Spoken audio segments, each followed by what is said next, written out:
Hello again, everyone, and thank you so much for joining us for this Saturday's edition of Alaska Weather. I'm Dave Percy, a meteorologist with the National Weather Service, and I'll be hosting tonight's show.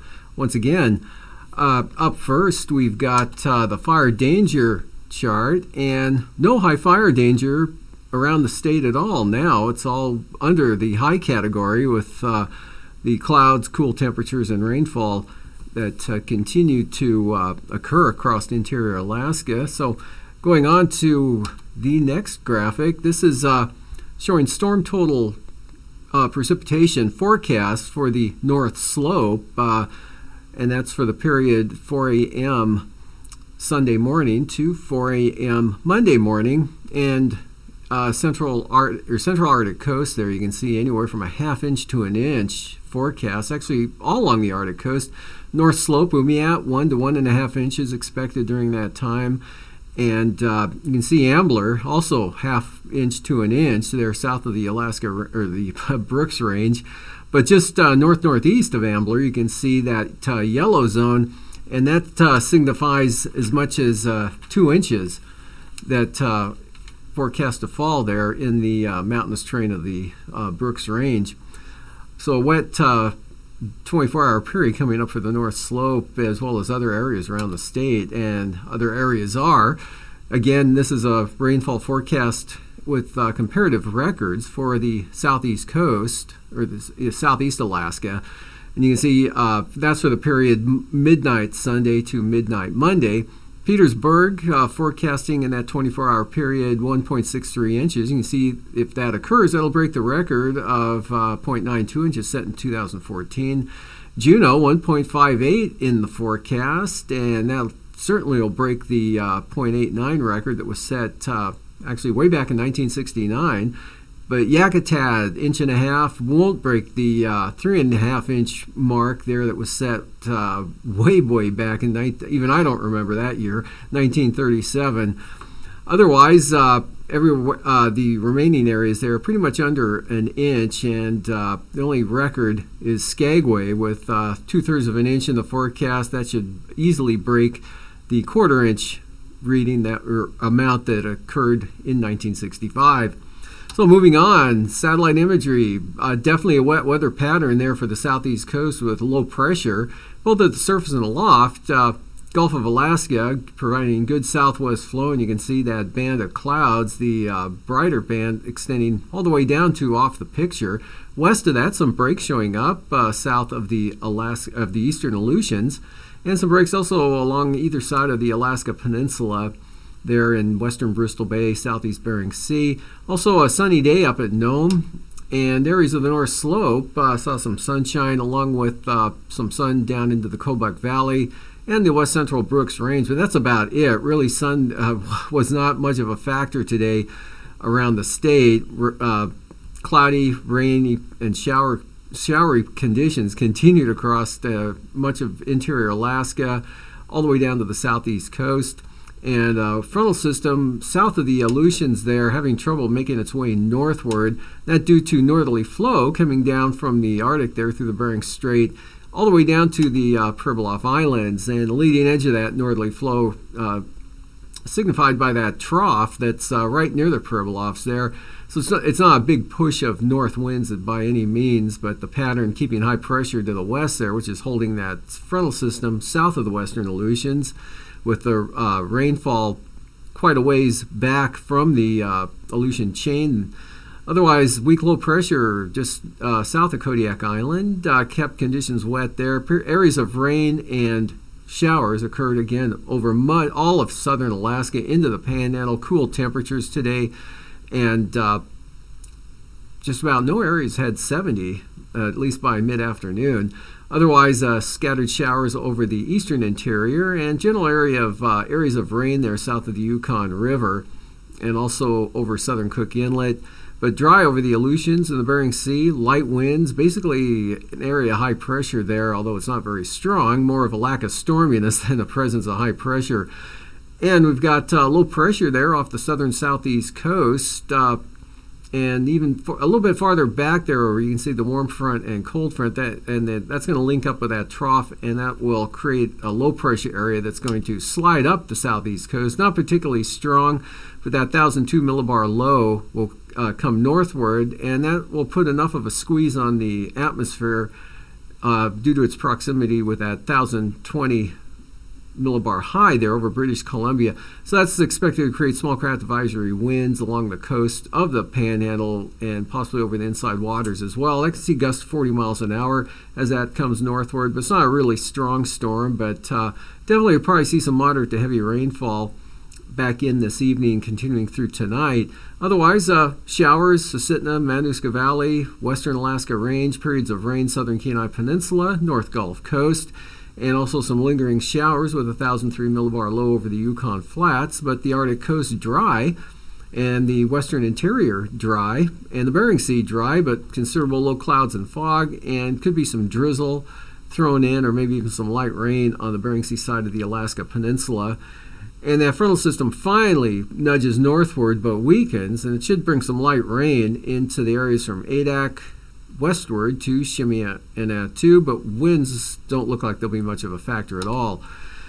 And for Sunday, that front more or less stalls out along the Aleutians there, so periods of light rain, fog, and drizzle, IFR flying conditions in the forecast from roughly Adak westward, possibly the Komodorskis, and low clouds, fog, a couple of weak high pressure centers there over the southern Bering Sea, and light westerly flow on the north side of that.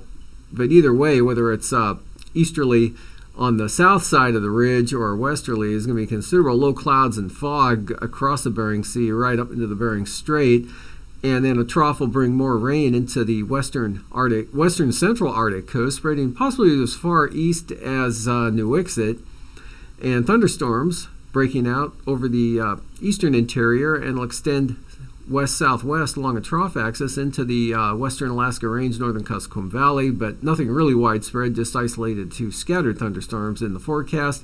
More rain for the North Gulf Coast, more rain for the northern Panhandle, showers over the southern areas, and maybe some sunshine for Kodiak Island and southern Cook Inlet due to westerly flow that should cause enough downsloping to maybe break the clouds out a little bit. And for Monday, Arctic front drops down across the western Arctic coast tomorrow night and moves to the eastern Arctic coast Monday afternoon, extending back to this Bering Strait. There'll be a band of rain and fog with that from the eastern Arctic coast across much of the Brooks Range to the northern Seward Peninsula. South of that, could be some partly sunny skies there over the lower Yukon River Valley and Delta, as well as the Kuskokwim Delta. Isolated showers over the southwest mountains. High pressure southeast Bering Sea. Continued light winds and low clouds and fog. A little breezier though for St. Lawrence Island. Could see west-southwesterlies at 15 to 25 miles an hour. Weak trough doesn't quite make it up to the Aleutians there. Just a chance of showers for the Chimney-Attu area, so not much going on out west, and not much going on even in the east there. So the southeast coast, weak low pressure still off the coast, still a wet weather pattern, but not quite as wet. Maybe a dry day for Prince of Wales Island.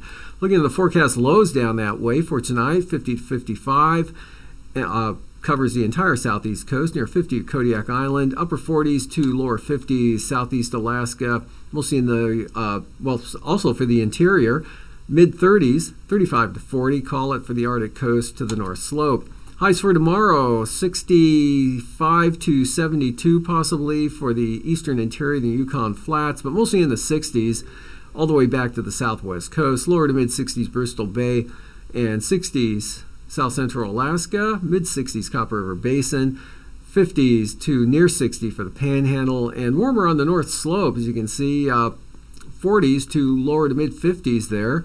And for the lows for Monday morning. Upper or mid 30s to lower 40s for the North Slope and Arctic coast. And about the same, upper 40s to lower 50s, all of interior Alaska and the Panhandle and even the Bering Sea, followed by highs. Again, no 70s showing up, but there'll probably be a couple, maybe in the Susitna Valley, Bristol Bay, maybe. Otherwise, 50s and 60s. And now, aviation weather around Alaska.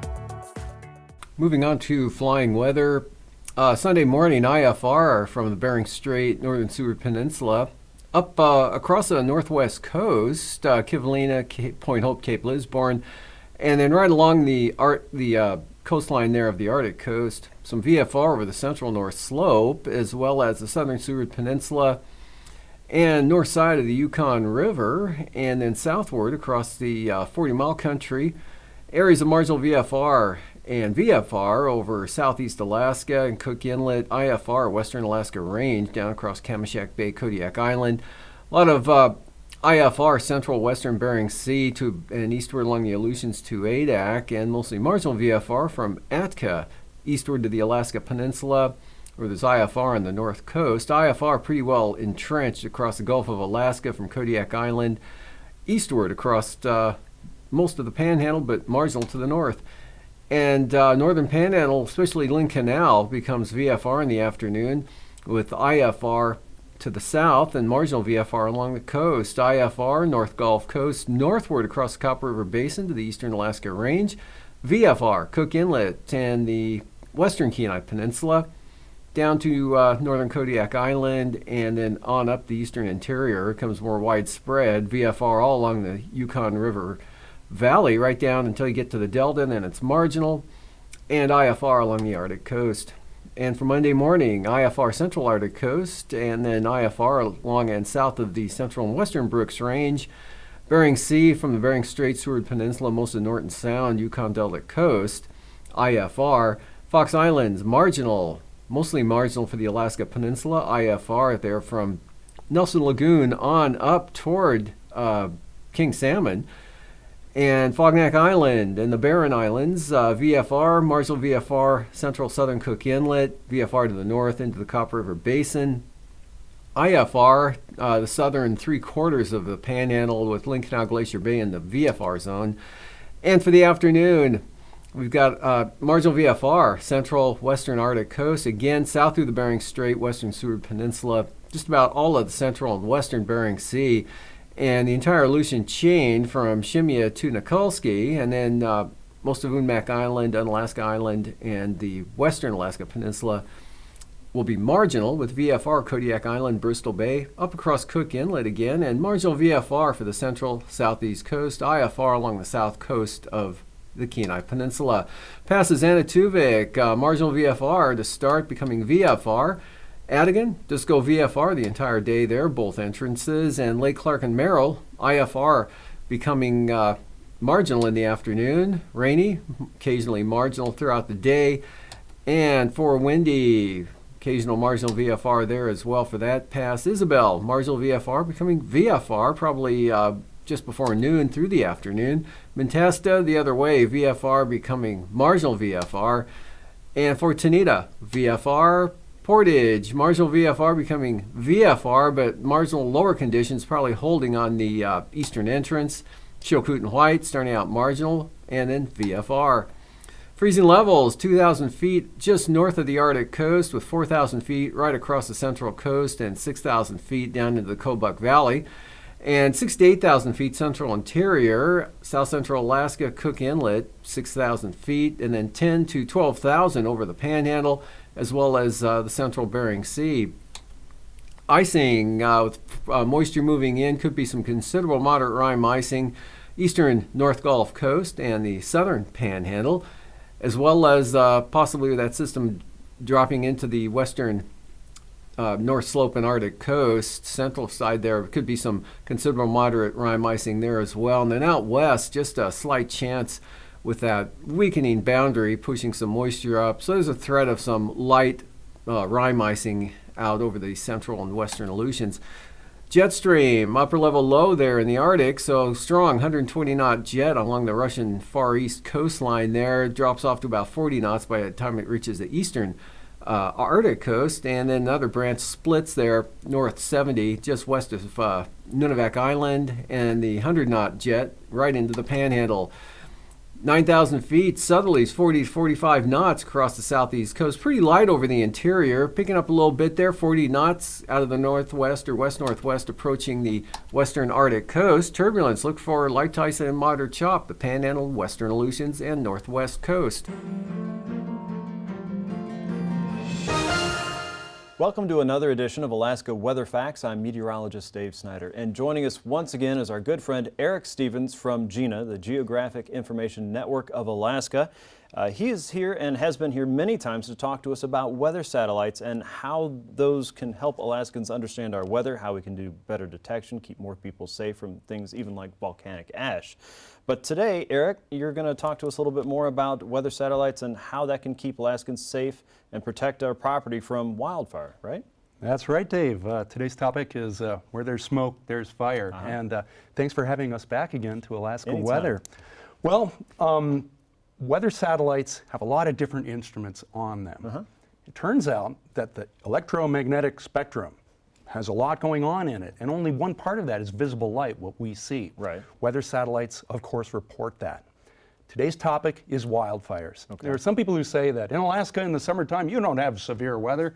These people are usually from Oklahoma or somewhere, and F5 tornadoes tend not to occur in Alaska. Right. People have also said what we do have in the summer. What is Alaska's severe summer weather can be hydrology, Right. flash flood and erosion in the mountains and things like that, and fires, wildfires. Absolutely. Those were here in 2004, certainly remember that. We've got an example here from 2014. Now, it was a quiet season overall, but in May, down on the Kenai Peninsula, we had a wildfire on the Funny River, and this is a satellite image from a polar orbiter that went right over Alaska, and we can see the plume of smoke coming out of that fire on the Kenai, curling down. It's caught in the wind. Right. It goes down toward Kodiak Island, curves around. You can see it circulating around a low pressure system that's in the Gulf of Alaska. It was a beautiful picture. Oh my gosh. Except there was a fire. There's a fire there. The nice thing is with this satellite image, you can tell where the fire origin is, where the smoke is coming from. And it's a color image. We're looking at the wavelength spectrum of about 0.4 to 0.7 micrometers or microns. That's what the human eye would see. If you were riding on the satellite and looked down, you could see this kind of an image. Right. So that's pretty nice. But it turns out there's more to the electromagnetic spectrum than just visible light. Okay. You've heard of infrared, ultraviolet, that kind of thing. If we move into longer wavelengths, let's go to one specifically, 3.7 micron. Okay, 3.7. Why worry about that one? Okay. Well, we've got an example here. 3.7, it turns out, happens to be very sensitive to a certain temperature range, temperatures where fires burn. Okay. And so we've got an example zoomed in a little more from that same Funny River fire down on the Kenai Peninsula, and we can see that you get up into a few hundred degrees Fahrenheit, and that's where the colors are. We can see there on the Funny River fire to the west and to the east, almost a horseshoe shape there, is not only we're seeing where the fire is in a general sense, but specifically where's the active fire That is where front. it's burning right now. And it's Amazing. 3.7 microns is the important temperature there. Okay. That's right. So this is really important to firefighters on the ground, people that are making plans and directing the firefighters on where they need to go and cut the trenches and keep people safe. You know it. If you want to fight that fire, you got to know where it is. Okay. You got to know the leading edge. We've also got a movie loop, nothing quite like animating it in time. Yeah. You can see the fire spreading out over time with a succession of film or a succession of images. Now this is one channel, 3.7 micron. You know, we looked at that color smoke image before. Right. And that's actually a red, a green, and a blue. That's how you get color imagery. What if you took 3 different wavelengths in the infrared? You went from like 2.2 micron, 1.5 micron, up to 3.7. You mix them together, you get this other kind of color image, which is even a better way to sharply bring out the details of where that leading edge of the fire is. Okay. You'll note, though, in the infrared, guess what? We don't see the smoke. That's too bad. And on these movie loops, you can see the clouds go by. These channels can't see through clouds. The lesson is there's no one perfect solution. You got to have the visible, you got to have some of that infrared single 3.7 channel, some of the infrared mixing to help get a different perspective. Another one, we've talked before about a fun channel called the Day-Night Band. Yes, one of my favorites. Oh yeah, and in Alaska in the winter, it's great. We've got all this darkness. The Day-Night Band is so sensitive to seeing light. You can see features that otherwise aren't available. Now in Alaska, when you have a forest fire, it tends to be light out all the time. Right. It's our summer. But we can go down south to the Rim Fire in California in 2013. Now, okay, it was in California, not Alaska, but Alaskan crews went down to fight that fire, so we can talk about it here on Alaska Weather. Here we have a 3.7 micron channel shot of the rim fire, again, kind of a horseshoe shape, showing that active fire front down there. And then we'll look again to the day-night band, the visible light, and then you can see how the fire is all bright. You can see the active fire front and actually the city lights over there too. Turns out that the cities, while they're active in a social sense, are not really hot in a fire sense. So they don't show up in the 3.7 micron. They're not hot like a fire is, but the fire in the cities look the same from a visible light perspective. And a fun thing here too is that we can see the smoke plume going north from the rim fire on the day-night band. So if we were ever to have, like in 2004 in Alaska, you get dark at night, we still had an active fire season that year. That was, you know, that really bad year. The day-night band didn't exist then, but if we had fires now in August, we could use it then. The lesson here is weather satellites, they offer many different wavelengths of light. Some are used for different purposes, and some of these we just looked at tonight are especially helpful here in Alaska to find and to track the behavior of these wildfires so the crews can go out there and do their jobs. Sure, sure. So a satellite toolbox for the firefighting crews and the fire weather forecasters, and it just underlines how important satellites are, especially for Alaska and our mission for the National Weather Service to protect life and property, and also to enhance the national economy. So wonderful stuff there, Eric. And people can look at pictures like this anytime by going to gina.alaska.edu. You'll find images there all around Alaska at various times of the year, and not just about fire weather, but volcanic ash and smoke and anything else you want to check out. They're always beautiful pictures and always interesting to look at no matter what time of the day. Thanks again for joining us, Eric. We appreciate it and welcome you back anytime. For this edition of Alaska Weather Facts, I'm meteorologist Dave Snider. See you next time.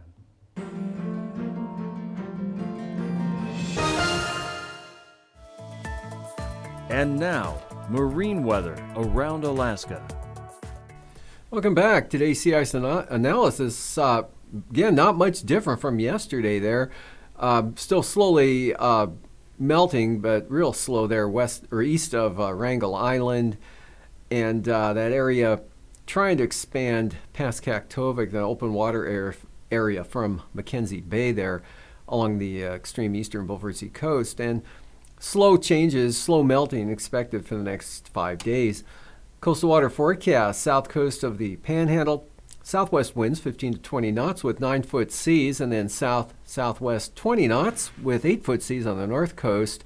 Small craft advisories over the inside waters tomorrow, south 25 knots for Clarence Strait, 30 knot southerlies for both Stevens Passage and Lynn Canal. And in the case of Lynn Canal, looking at high-end gale force gust of 45 knots. And for Monday, south 15 for Lynn Canal and variable 10 knots for the central and southern inside waters, south outer coastline there, west-northwest at 10, 7-foot seas, and southwest at 10 on the north coast. Prince William Sound, look for north winds tomorrow at 15 with 2-foot seas. Otherwise, eastern North Gulf Coast, light southerlies at 10 knots. Western North Gulf Coast, north of 15. Barren Islands, west 15. Kamishak Bay, southwest 15, turning southerly for southern Cook Inlet, and 10-knot winds from the south for northern Cook Inlet. And for all of the inlet on Monday, south winds 15 knots, seas 3 feet. South winds 10 knots for Kamishak Bay, the Barren Islands, and the North Gulf Coast, as well as Prince William Sound, with seas running 2 to 4 feet. Kodiak Island on the east side, northwest winds 20 knots with 6-foot seas, but Shelikof Strait southwest at 15. Alaska Peninsula, westerlies 15 to 20 knots with 4 to 6-foot seas, and sustained westerly winds for Bristol Bay at 20 knots with 4-foot seas. And then for the outlook on Monday, Bristol Bay, west 15, seas 4 feet, west-southwest 10 knots for the Alaska Peninsula, with 3 to 4-foot seas. Castle Cape to Sitkinak, light southwest breeze at 10, and Kodiak Island, southwest winds 15 knots with 3 to 4-foot seas. For the Fox Islands, basically westerlies of 15 knots with 4 to 5-foot seas, Adak and Atka, southeast 20 knots, and that'll extend all the way to Amchitka Island, Kiska to Shemya, east at 20. And no change out there, except the seas will be 2 feet lower at 7 feet for Amchitka to Shemya. And south winds 15 knots, Adak and Atka, and south to southeast 10 to 15 knots for the Fox Islands. Southwest coast tomorrow, northwest 15, west 15 St. Lawrence Island, south 10 for the Pribilof, southwest 15 for St. Matthew Island. But those winds pick up, especially St. Lawrence Island, even Norton Sound, southwest winds 30 knots, small craft advisories, 6-foot seas, and small craft advisories, Yukon Delta coast and St. Matthew Island for southwesterlies at 25 knots. Otherwise, the Kuskokwim Delta, southwest at 15 and south 15 for the Pribilofs. And for the eastern Arctic coast, east-southeast 15 knots tomorrow, seas 3 feet, and southeast at 20 knots for the central coast with 4-foot seas, southwesterlies at 15 for the western Arctic coast back to Cape Thompson, and also southwest 15 all the way down to Wales. Outlook for Monday, small craft advisories, eastern Arctic coast, south 25 knots, small craft advisories also for the central and west side with westerlies at 30 knots there and 7-foot seas, and then gales out of the southwest at 35 knots for the area from Wales up to Cape Thompson. And for tonight, again, dry over the northwest interior, actually all the western interior, but still showers lingering from the Alaska Range eastward, but drying out over the Copper River Basin. Rain and wind, possibly moderate at times, maybe even heavy, briefly for the southeast coast as that low tracks northward just off the coastline. And a weak front brings some rain into the west central Aleutians. That'll stall out there and continue to slowly weaken on Sunday. And then scattered thunderstorms, wet, cloudy, cool conditions again for southern Alaska and the Panhandle, and more rain on the Arctic coast.